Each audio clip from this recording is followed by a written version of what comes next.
when a 32-year-old journalist who covered the Prime Minister's office and was an investigative journalist who had recently uncovered a scam worth millions of dollars is found murdered beside her newborn baby. Rumors fly. Was it her husband? Was it her lover? Or was it a politician or a political party who got her murdered? Or was it someone entirely different? Let's find out today in the story of the killing of Shivani Bhatnagar.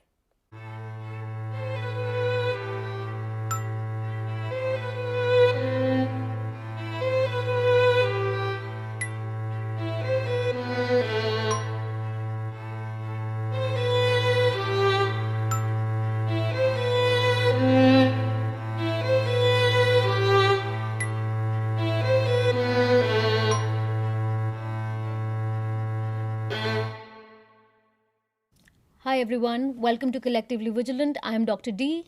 And I'm Sam. So, Didi, the story that I'm going to tell you today is of a very famous journalist. And though she was not extremely famous in life, she was extremely famous in her death.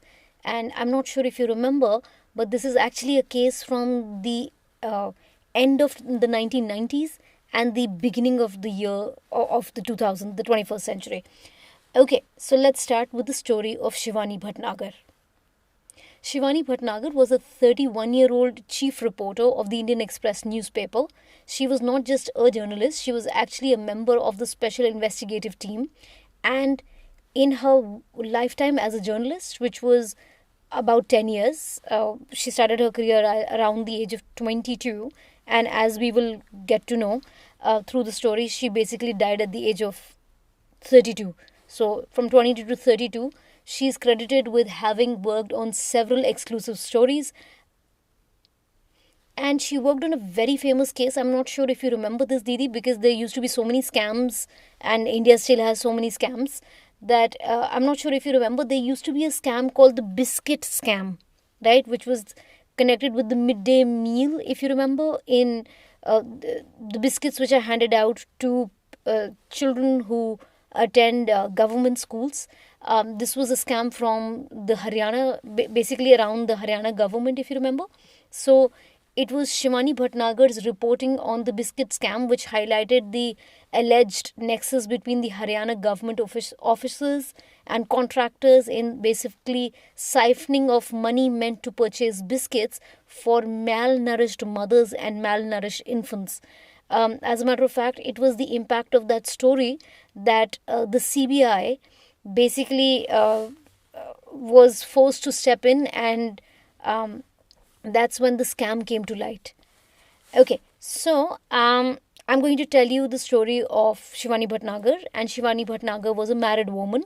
She had recently gotten married, so I'm going to tell you the story from the year 1999. But if we just go back the year before, Shivani had gotten married to a gentleman called Rakesh Bhatnagar. Shivani basically was born and brought up to educated parents. She attended the St. Xavier's Academy. She had a little sister called Sevanti, and Shivani and Sevanti were both. So Shivani was Shivani Kumar before she became Shivani Bhatnagar in 1998. Okay, and Shivani got married to Rakesh Bhatnagar, and Rakesh Bhatnagar used to work in the Times of India in the legal department, and Shivani Bhatnagar worked with the Indian Express as a journalist. Okay, and her job was basically covering the Prime Minister's office. So she basically was handling quite a lot of responsibility. That's a very major office, of course. So let's start with 22nd of January 1999. So a gentleman called Bhagwan Swarup Bhatnagar, who was a relative of Rakesh Bhatnagar, and Rakesh Bhatnagar, remember, is the man who was married to Shivani Bhatnagar. He was staying with the couple in apartment number B42 in Navkunj apartment in a place called Patparganj in Delhi. That's where the couple lived. And he had come to visit. So Bhagwan Swarup Bhatnagar was visiting this couple and staying with them for like a couple of days. And basically Bhagwan Swarup used to live in Panchkula, and he was staying in Delhi with these guys. Yeah. Okay, so on the 23rd of January 1999, Bhagwan Swaroop, who was a relative of Rakesh Bhatnagar, left home around 9 o'clock in the morning, and then Rakesh left around 11 o'clock in the morning. Rakesh had gotten a little late because Shivani and Rakesh had recently had a little baby boy, and the baby at that time was around 2 months old. So Bhagwan Swaroop leaves around 9 a.m. and then Rakesh leaves around 11 a.m. and he reaches his work at the Times of India office at around 12:30, basically in the middle of the afternoon. The only people left in the residence after Bhagwan Swaroop Bhatnagar leaves and Rakesh Bhatnagar leave is Shivani Bhatnagar, right? This woman who at this point in 1999, January 1999, was 32 years old. Her 2 month old son, infant son, basically, his name was Tanmay, and a household help that who was helping them out, a woman called Valley. So three people left in the house, and then Vali is basically, I'm not sure what the pronunciation of her name is, so I'm just going to call her Vali. So Vali basically cleans the house, cooks for Shivani, and she basically leaves the home around 2 p.m. on 23rd of January 1999. And all that's left at home basically is Shivani and her baby. And around 2 o'clock, after the maid leaves, a gentleman called Mr. Sharma drops by the Bhatnagar residence, and he has come in that day with a box of sweets, a box of confectionery, and an invitation card, which is a very familiar sight in India because you people constantly invite you to weddings. Okay, India is a country full of weddings. We're all attending one wedding or the other all the time, and especially during the winter months. So Mr. Sharma drops by with a wedding card invitation, basically invitation card in his hand, and with a box of sweets. And he basically walks into the house and says, "Well, I am an acquaintance of your husband, Rakesh Bhatnagar, and Mr. Rakesh Bhatnagar, we would like both of you to come and attend the wedding of Mr. Adhikari's son." So Shivani herself doesn't know who Mr. Adhikari is not familiar with who this gentleman called Mr. Sharma is. Nonetheless, she calls him inside. That gentleman sits there. Both of them have tea together. There are snacks, so on and so forth. Around 3:30 p.m., Shivani even calls up her husband and says that somebody called Mr. Sharma has dropped by to give us an invitation card. And she even makes Mr. Sharma speak to her husband Rakesh Bhatnagar over the phone. And remember, this was 1999, so the landlines were extremely common and everybody had a landline. So next thing we know is, this person basically, nobody recognizes who this person is, but nonetheless, it's India. You have a relative who has a relative who might want to invite you to a wedding. So they keep the invitation card and this person supposedly leaves, right? So the next thing we know is that, do you remember the relative that I just told you about? A person called Swaroop Bhatnagar, who was staying with the couple for this Bhatnagar couple for 3-4 days. So that gentleman returns home around 4:30 p.m. and he has a spare key. Of course, Shivani and the little baby might be taking a nap, so he opens the house with a spare key, but unfortunately he cannot open the door. He knocks on the door a couple of times, nobody opens. So what he does is he goes to the nearest landline phone, which is available like a landline booth, and he calls up his relative Rakesh Bhatnagar, who's working in the Times of India building, and he says, "Well, I cannot open your door. What do I do?" And Rakesh says, "Oh, but that's actually quite normal. That door is quite stubborn. So what you'll have to do is you basically turn the key 2 times and then push the door open." So Swaroop Bhatnagar goes back to B42 Navkunj apartments, and this time he actually does exactly what his relative told him to do, Rakesh told him to do, and he's able to open the door. And basically, the minute he opens the door, he cannot hear the baby and he cannot hear Shivani at all. He walks to the house, and as you know, this is he walks to the bedroom. And basically, he immediately discovers around 5:15 p.m. that Shivani is dead and her little newborn baby Tanmay is laying right next to her and is basically not making much sound. Okay, so Rak is now inside the house, so he quickly calls up Shivani's husband, and then Shivani's husband is Rakesh. Rakesh is still working at the Times of India building. And then Rakesh rushes home along with one of his colleagues, and then these people basically place a call to the police at 6:13 p.m. in the evening, and then around 6:35 the police arrives at the scene, where the police basically find Shivani's body, which is laying on the or basically on the bed inside the bedroom, in one of the bedrooms. And the police also find that there is a knife which has been lodged inside Shivani's neck, and then there was yet another knife which was lodged inside Shivani's stomach. Now both of these knives actually belonged to the Bhatnagar family, and these knives had been taken from their own kitchen. So these were the knives they were using to make their basically food every day. In total, the police can visually see that, Shivani is covered in blood from basically head to toe. And the police also find a yellow electrical wire which is lying right next to Shivani's body. And remember, the police arrived around 8:35, and then by 7:15 Shivani is taken to Dayanand hospital.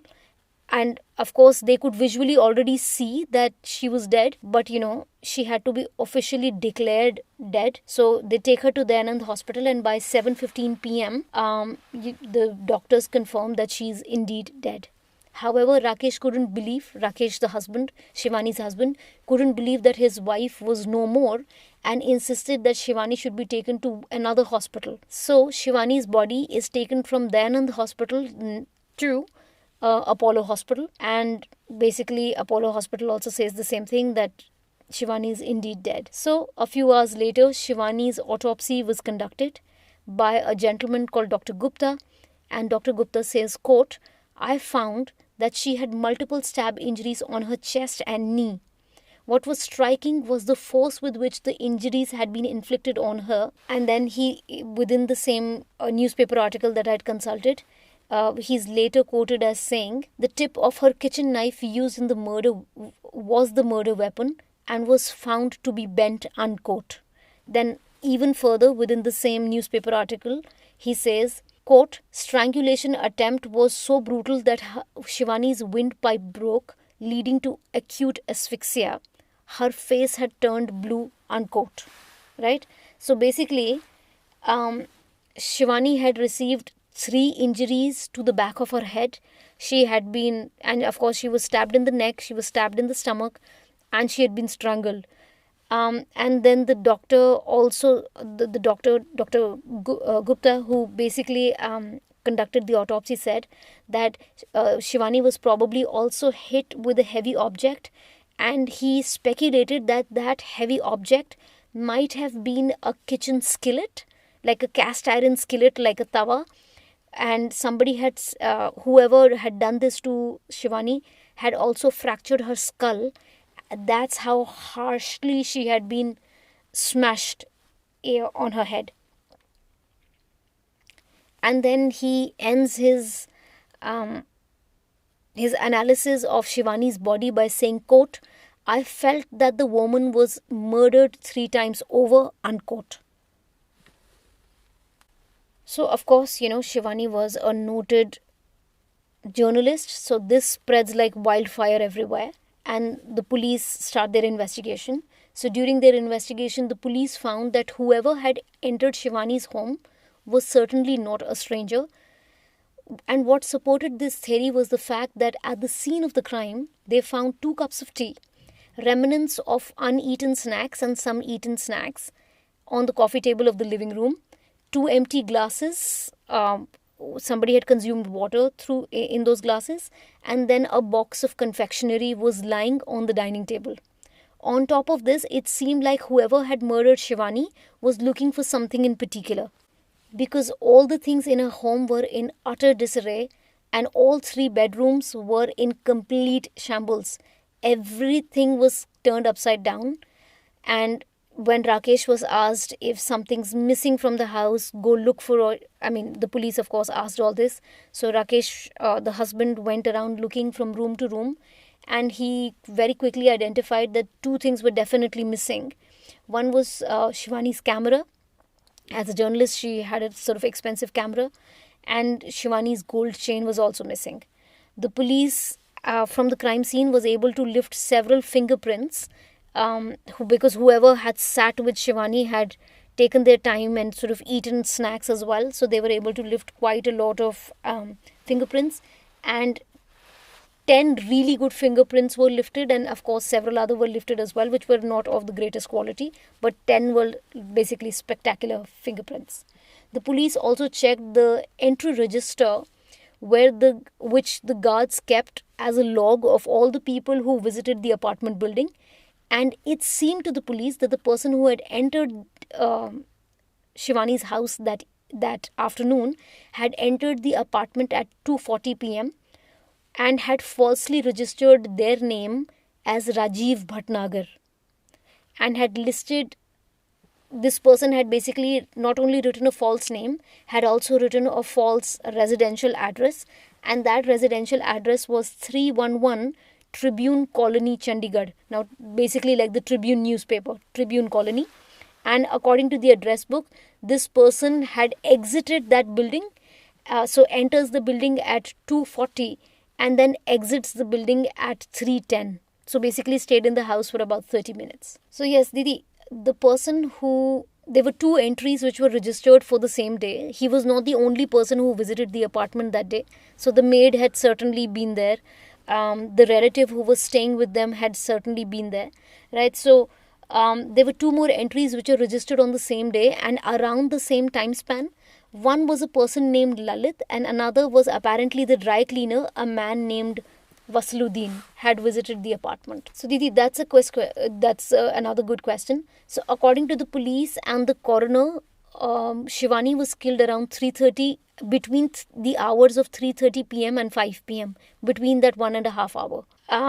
Well, these things are never sure. I mean, one is never sure, but that's the time span. It could be between 3 to 5 p.m.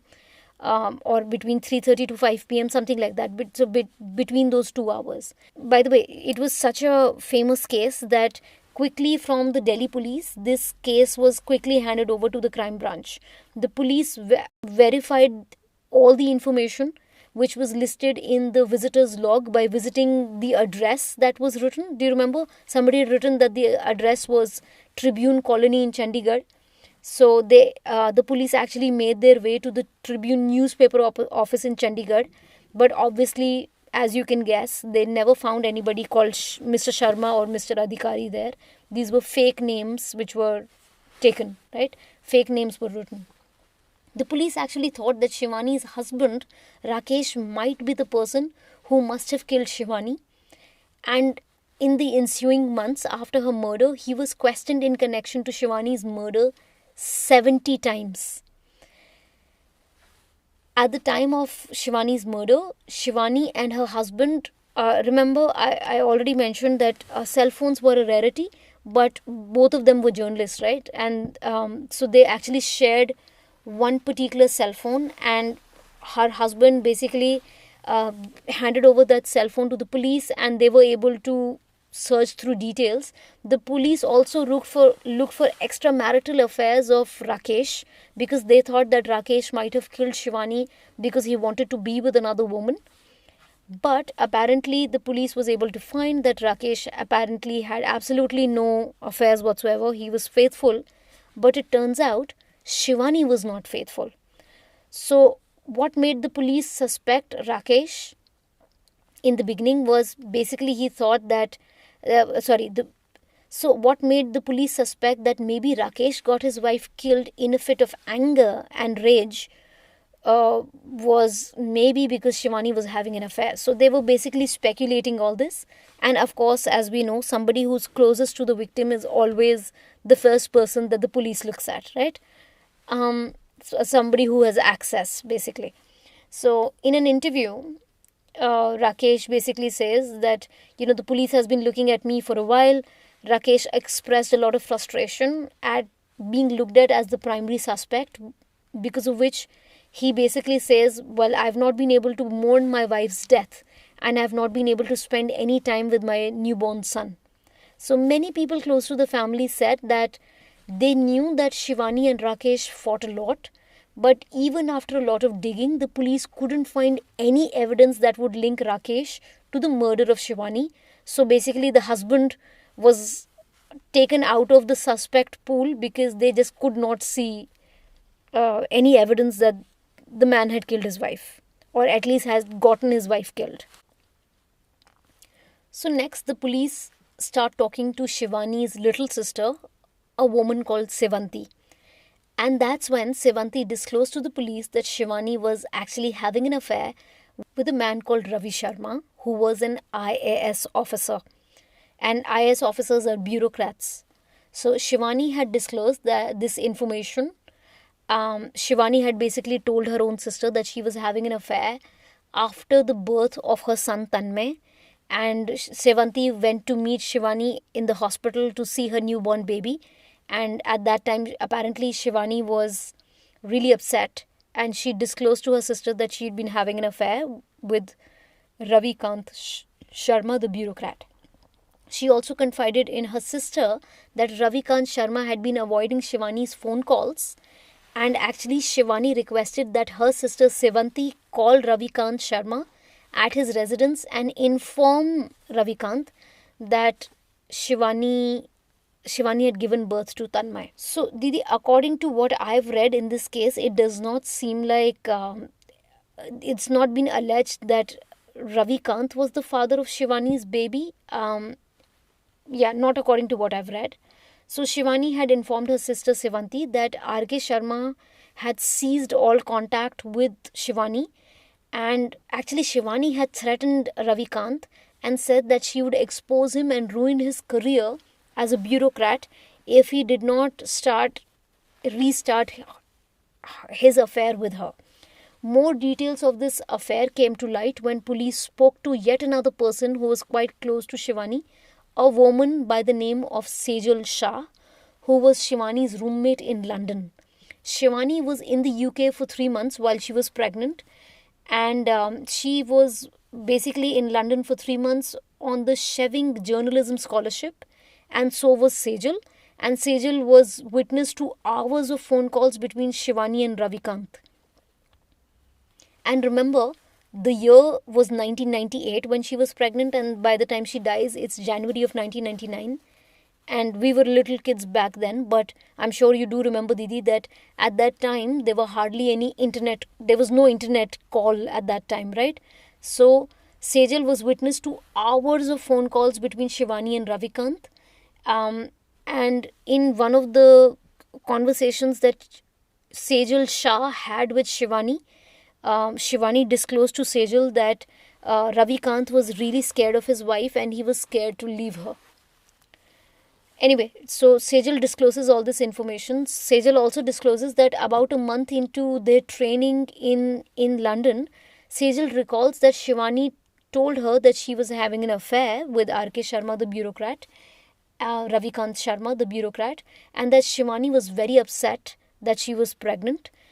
In the 3 months that she was in London, Shivani actually flew back to India within those 3 months. And when a colleague asked her how she could afford to fly on her expense, from London back to India, because, even back then and even today, air flights are quite expensive.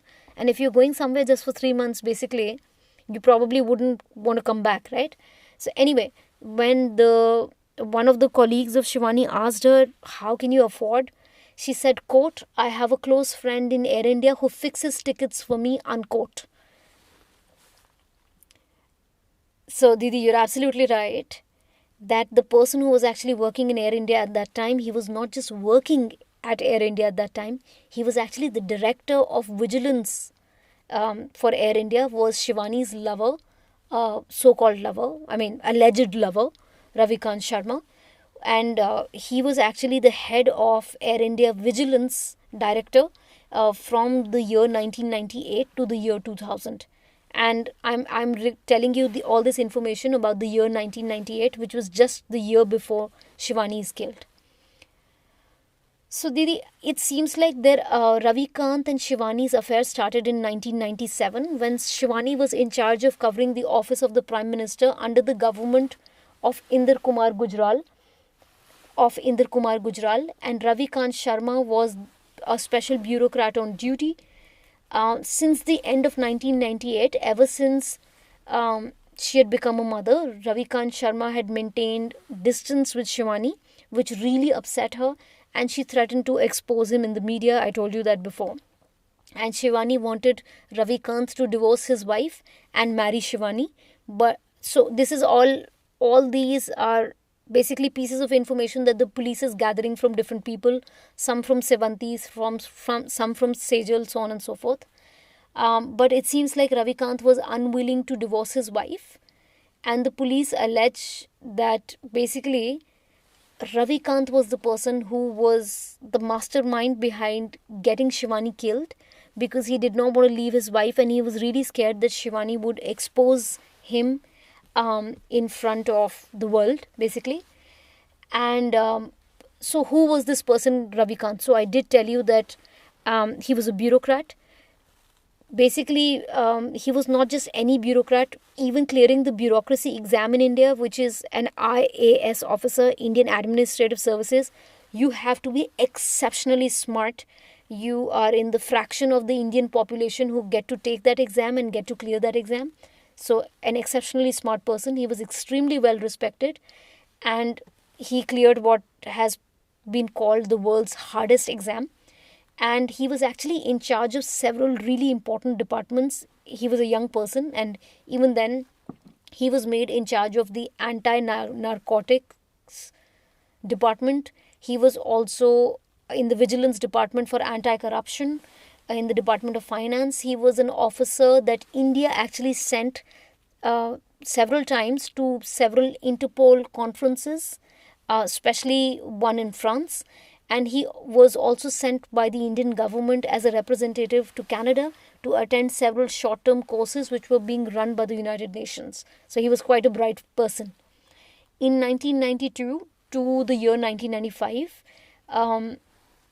Ravikant had worked extensively in France and headed India's Interpol response unit. And in the year 2001, which is after Shivani was killed, Ravikant was basically in charge of all prisons of Haryana. So he is quite the bureaucrat. Shivani was apparently in love with Ravikant, and she was in love with him so much that after her death, when they tried to get into her computer system at work, all her passwords were Ravikant. That's how much she loved him, and that's how much he was basically constantly in her mind, it seems. And remember that Shivani used to work for the illustrious newspaper called Indian Express. So basically, the police had zeroed in on Ravikant Sharma by analyzing incoming and outgoing calls, months of calls which were leading up to the death of Shivani in January of 1999. And it seemed like both of them had called each other several times, and at least 90 calls were placed by Ravikant's phone number to Shivani's phone number, and Shivani in turn had called him 176 times. Some family members of the victim, Shivani, told the police that Shivani was getting a lot of life-threatening phone calls just before her murder. So the police even had to look into that, because she was a journalist who was always working on really important stories. So maybe it was not Ravikant who got her killed, maybe it was someone else. So the police was basically looking into so many different scenarios, right? All these angles, anybody could have killed her. Right, so interestingly enough, Rakesh Bhatnagar had spoken to, even Rakesh Bhatnagar, that was Shivani's husband, had spoken to his wife's lover around 40 times between December 1997 and January of 1999. But however, the police could see that there were calls made between Rakesh Bhatnagar's phone number and Ravikant's phone number. So the boyfriend or the extramarital partner and the husband have had spoken to each other 40 times. But of course, the police doesn't know what transpired. The police could not ascertain what happened between these two people during those phone calls. The police also found a mobile number and two landline numbers which belonged to Ravikant Sharma. And upon probing further, they found that the number was registered to a person called Shiv Bhagwan Sharma. Now, unfortunately, there are lots of Sharmas in this story, but if you are not on, if you do not come from the northern Indian side, you probably don't know this. So I'm just going to, and if you come from that side, you already know what I'm going to say. The Sharma family name is an exceptionally common family name in the northern part of India. So much so that basically it's basically like calling someone Smith, right? Like the Smith family name that one finds in Anglican countries. Anyway, so the police found that the phone number, two landline numbers which belong to Ravikant Sharma, were actually registered to a person called Shiv Bhagwan as well. And the police could also see that these phone numbers which were constantly placing calls to Shivani, and the phone number where Shivani was constantly contacting these phone numbers, those phone numbers were disconnected the day after her murder. So the police was able to ascertain that these phone numbers were interacting with each other a lot, and they could also see that a particular phone number in Pune had basically called up a cell phone in Delhi in the Patparganj area and around Navkunj apartment. That's where Shivani lived and that's where she was killed. And might I remind you that this was January of 1999 and cell phones were a rarity back in India at that time. So the fact that the police was able to get this information is actually quite interesting, because not too many people had phones back then. So the fact that a phone number in Pune had interacted with a cell phone number in the Patparganj area of Delhi was a really important lead for the police. The phone number in the city of Pune, the police was able to find that particular phone number belonged to a person called Suresh Kukreja. Now, interestingly enough, when the police questioned Suresh Kukreja about his phone number interacting with a cell phone in the National Capital Region of Delhi, well, he very quickly said that, oh, yeah, of course. So my friend Ravikant had borrowed my cell phone from me, and he was just talking on the phone. I don't know who he was talking to, but I had given my phone number to my friend. I had given my cell phone, to my friend Ravikant. And interestingly enough, when Ravikant was questioned about his whereabouts on the day of the murder, Ravikant had himself told the police that at that time he was in Pune, which is in the state of Maharashtra, very far from Delhi. And at around the time of Shivani's murder, Suresh Kukreja's phone was being borrowed by Rakesh Sharma. And there were a number of calls which were placed from that cell phone to several phones in Delhi. And one could clearly be traced to a cell phone in Patparganj area, or a cell phone. Okay. So the police had gathered all this information, and remember that Shivani was killed in January of 1999, and the police was slowly working through all these leads. Because remember, as a journalist, you never know if someone close to you could have killed you, your own partner could have killed you, your lover could have killed you, or maybe you were doing a political story, so somebody else could have killed you, right? So the police was wading through all these leads, and finally they were able to arrest someone for the first time on the 30th of January of 2002. So remember, she gets killed in January of 1999, and the first arrest is made on the 30th of July of 2002. And the first arrest was made of a man named Shiv Bhagwan Sharma.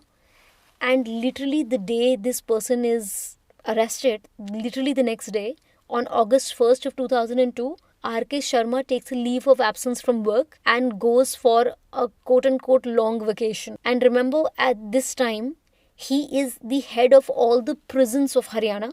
And interestingly enough, the person that they had arrested, Shri Bhagwan, was the son of the SHO who used to work with Ravikant. So And of course, for someone who doesn't know, SHO is the station house officer. Basically, a station house officer is the person in charge of a particular police station, and they're basically maybe sorry, they're in charge of not just one police station, several police stations, and they oversee that all the police stations are maintaining law and order and following the law. And basically that person is called an SHO. And it was the son of the SHO who they arrested, and that SHO used to work with Ravikant. So once the arrest was made, the person they had arrested was Shri Bhagwan Sharma, and Shri Bhagwan Sharma disclosed to the police that on January 13 of 1999, which was basically almost 2 weeks before Shivani was killed, he met Ravikant at Ashoka Hotel in Delhi, and that's where Shivani's murder plot was hatched by Ravikant Sharma. Apparently, Shri Bhagwan, the person who's telling the police all this information, was among three people that Ravikant had invited to Hotel Ashoka in Delhi. And those three people were somehow have remarkably similar family names again. I'm sorry, it can be a little confusing. There are too many Sharmas so far. And now the three gentlemen I'm going to tell you about, the three men I'm going to tell you about, was a man called Satya Prakash, Ved Prakash, and Dev Prakash. Right? So the three Prakashes are meeting with Shri Bhagwan, and all these four people have been invited to Hotel Ashoka by Ravikant Sharma, the bureaucrat, who's the lover of Shivani. Okay? So Ravikant was invited these four men, and exactly at the same time he also invited Shivani, and he made sure that these three men take a good look at what Shivani looked like. And you remember I told you that when Shivani died, her baby was 2 months old. So she had come to meet her lover Ravikant at the hotel with her newborn baby in her arms. So by the time Shri Bhagwan is telling the police all this information, I told you that Ravikant had taken leave of absence from work and he had gone on a quote-unquote long vacation. He actually becomes a flight risk and runs away. Nobody can find where he is. And the police publish his pictures all over the newspapers all through basically July, and they keep looking for him. They're looking for him in August as well, and they announce a reward of 50,000 rupees if somebody is able to figure out where Ravikant is, and basically they want him to turn himself in. And as the police and media are looking for Ravikant, of course, they keep hounding Ravikant's residence, and they're constantly looking for Ravikant, and they start harassing his wife and his daughters. So on one of the days, Ravikant's wife Madhu and two of his daughters, they hold a press conference in their house, and Madhu, the wife, speaks to the media in a very belligerent fashion. She yells at the media personnel, and she says that her husband is innocent, and she says that her husband is being made into a scapegoat by someone extremely powerful. And she not just says someone extremely powerful, she actually takes the name of that person, and she says that that person was the one having an affair with Shivani, and my husband had nothing to do with it. And the person that she says was having an affair with Shivani was the then Information and Broadcasting Minister, a man called Pramod Mahajan. And in that press conference, Ravikant's wife Madhu says, "It's not my husband who got Shivani killed. Go and speak to the minister. The minister, Pramod Mahajan, is responsible for the killing of Shivani." The media personnel, of course, keep asking her, "Where is your husband?" And in response, she says, quote, "My husband is exactly where Pramod Mahajan used to meet Shivani Bhatnagar," unquote. Right. So, and then she further, in the same press conference, she called a series of press conferences, by the way. So, all the information I'm giving you is not from the same press conference, it's from a series of press conferences. So, Madhu, in another press conference, stated that Pramod Mahajan spoke to Shivani on the day of Shivani's murder for about 45 minutes, and all the evidence that the police say that they have against her husband Ravi Kant has been fabricated at the behest of the Information and Broadcasting Minister Pramod Mahajan, and the then Deputy Prime Minister of India, L.K. Advani. By the way, in yet another press conference, Madhu, who was Ravi Kant's wife, says that Shivani had a diary, and in that diary, the police will be able to find Pramod Mahajan's personal phone numbers. Okay, and in yet another press conference, she goes on to say that her Madhu is being targeted because she's speaking against the minister and the deputy prime minister of the country, and she's being targeted and she's been run off the road as she was driving towards her home several times. And she also alleges that the police should look into the paternity of Shivani's child, and she stated that the child was surely the child of Pramod Mahajan, the then Information and Broadcasting Minister. She even demanded that the Information and Broadcasting Minister, Pramod Mahajan, should take a lie detector test, and she demands that this case should be taken out of the hands of the Delhi police and should be transferred to the Central Bureau of Investigation. So, of course, this woman is making all these allegations, so the minister speaks up. He was the Information and Broadcasting Minister, and he speaks up, and he was a wonderful orator, by the way. So, in response to all these allegations, the Information and Broadcasting Minister, Pramod Mahajan, said that he had no relations with Shivani. Okay, she was just a journalist, and I'm just a minister, and my interaction with hundreds of journalists is exactly the same. And he says that reporters and journalists chase him around for sound bites all the time. That just comes with the territory, and he's happy to take any kind of test that the police deems necessary, whether it be a lie detector test or whatever. So a part of this information actually seems to be correct, because it seems to be that many people came forward to the police and did say that Shivani, before her death, used to constantly boast that she had very close relation with the Information and Broadcasting Minister, Pramod Mahajan. And she had even told a bunch of her friends back in London, when she was there for 3 months attending that scholarship, she had told her friends that the Information and Broadcasting Minister used to ring her up, used to call her up quite frequently. So, on August 16 of 2002, the police said that the Information and Broadcasting Minister, Pramod Mahajan, was not a suspect, and he was not even a person of interest. And they instead arrest the 3 Prakash brothers that I told you about. I'm not sure if they're brothers or not, but they just happen to have exactly the same family name. So they arrest Ved Prakash, Satya Prakash, and Dev Prakash. And after weeks of being on the run, the police basically are trying to put a lot of pressure on Ravi Kant to reveal himself and to surrender in front of the police.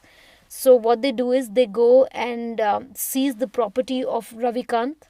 They seal his residence as well. And because he was a bureaucrat, he used to live in government accommodation. So the police could do that. In September of 2002, finally, after basically almost 2 months of being on the run, Ravi Kant Sharma surrenders, and he writes a confession. According to the police, he writes a confession and says that he was indeed the mastermind of the killing of Shivani, along with Ved Prakash, Dev Prakash, and Satya Prakash. And the person who actually killed Shivani was a man called Pradeep Sharma. And Pradeep Sharma's mother was a cousin of Satya Prakash. I know this is lots of relatives and lots of names, but just remember there were 3 Prakashes and 1 Sharma.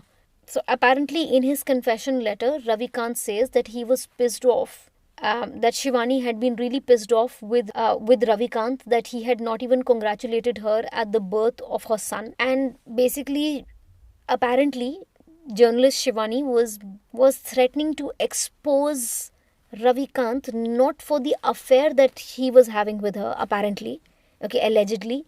She was threatening him, and that she would out him as the source that she was using for all her stories.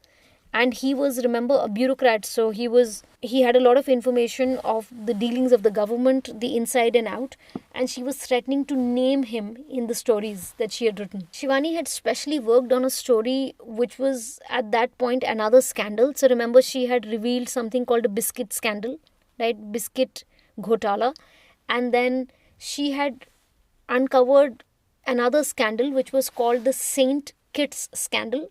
Okay, this was a banking scandal which involved the previous Prime Minister of India. Previous Prime Minister of India was a man called VP Singh, and allegedly VP Singh's son Ajay Singh had opened an account at this island which is called Saint Kitts, and had basically deposited $21 million of black money. Okay, and this information was apparently given to journalist Shivani by her lover Ravikant. Okay, so Shivani was threatening to tell everyone that RK Sharma was the whistleblower who had handed her sensitive government documents, and was of course also pressuring Ravikant to leave his wife. So Ravikant apparently confesses that he had hired Satyaprakash, and then Satyaprakash further hired a person called Pradeep Sharma, and Pradeep Sharma was promised 300,000 rupees, which is 3 lakh rupees, and a government job in Haryana Urban Development Corporation. So the police and the prosecution were apparently able to find a lot of pictures of Ravikant Sharma and Satyaprakash Sharma together, and especially they were able to find that these two men were related to each other because they were found in the same picture where they had both been at the same school, a same government school's inauguration. So, leaving Pradeep and RK Sharma aside, all these other Prakashas that I told you about were all basically involved with some sort of land work, okay, some sort of real estate deals. Now, in the confession letter, apparently, Ravikant even says that he actually wanted Shivani to be killed on the 21st of January of 1999. However, on that day, Shivani left her home to go somewhere early, so her murder had to be deferred. Shivani was ultimately murdered, remember, on January 24 of 1999. And on that day, Pradeep went into the house of Shivani and pretended to be somebody called Mr. Sharma, and he wrote a fake address. He took a fake invitation card and entered Shivani's residence with a box of confectionery at the pretext of giving her that invitation card, and he took with him a yellow electrical wire, which was basically the same electrical wire with which Shivani was strangled to death. And then he, just to make sure that she was completely dead, he also stabbed her several times with her own kitchen knives. Then, now these are confessions which different people are giving to the police at different times. So one of the people who confesses is a person called Bhagwan Sharma.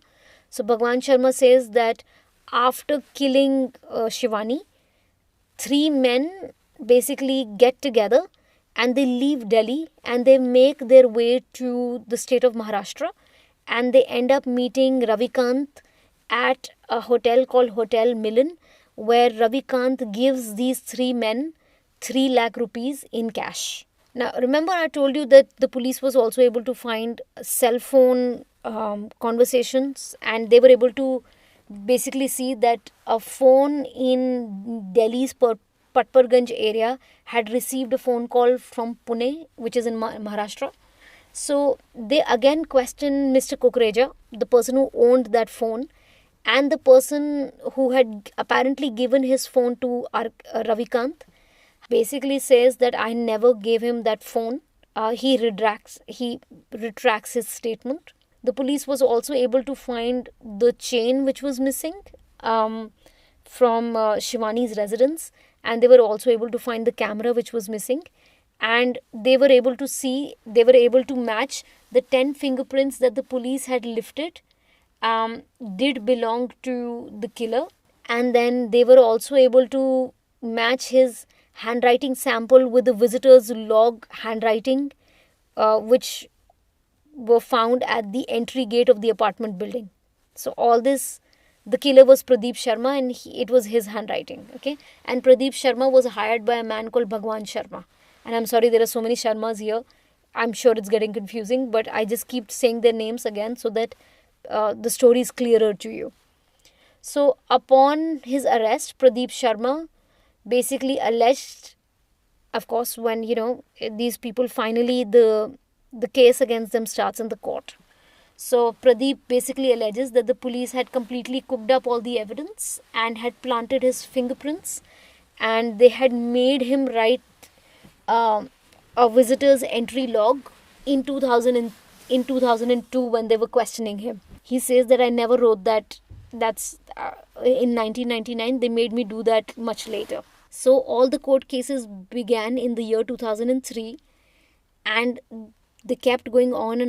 And in 2008, Ravikant Sharma, the bureaucrat, and then the three others were given life imprisonment by the Sessions Court in Delhi for the killing of Shivani Bhatnagar. Now, of course, every time somebody gets a life imprisonment or any kind of, imprisonment, people usually appeal that. And of course, R.K. Sharma appealed it, and so did the three men.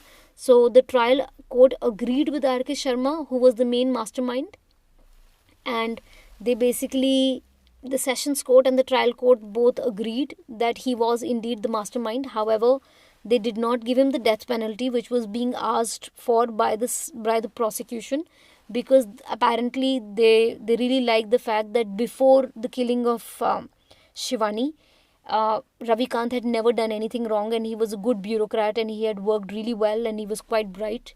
So they took that into consideration, and they did not give him the death penalty.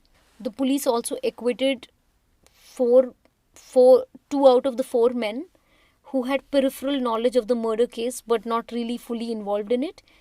Of course, this went up for appeal, and at the appeals court, which is the Delhi High Court, in 2011, the Delhi High Court said that all the evidence which was being presented by the police and the prosecution is not enough. Okay, and they actually let Ravikant go after 9 years. So remember, Ravikant was arrested in 2002. Until 2011, he was in the jail system in Delhi. And then basically in 2011, the Delhi High Court says it's not enough to keep him forever.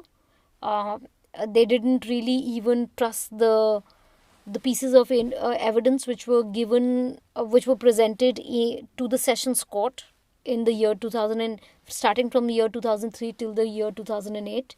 And basically, this man was let go. So on October 12th of 2011, after 9 years of being in jail, the Delhi High Court acquitted Ravikant, Shiv Bhagwan and Satyaprakash. However, they did uphold the sentencing of Pradeep Sharma for life imprisonment, and they said that he was rightly convicted. All these three, the other three, we don't have sufficient evidence to keep them forever, which is strange, right?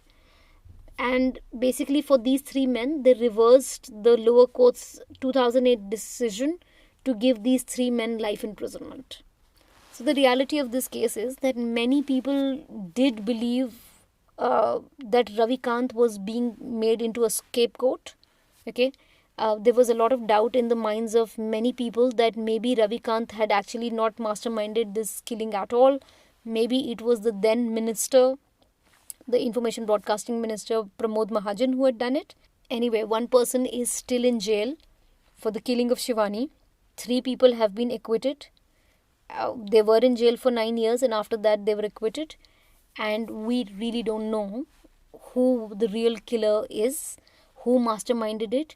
Because interestingly enough, if, let's suppose, okay, allegedly, if Pramod Mahajan was the person who had ordered the killing of Shivani, interestingly enough, a few years later, Pramod Mahajan also died, right? And he was not just died, he was also murdered, which is another story which is coming up for you in yet another podcast episode.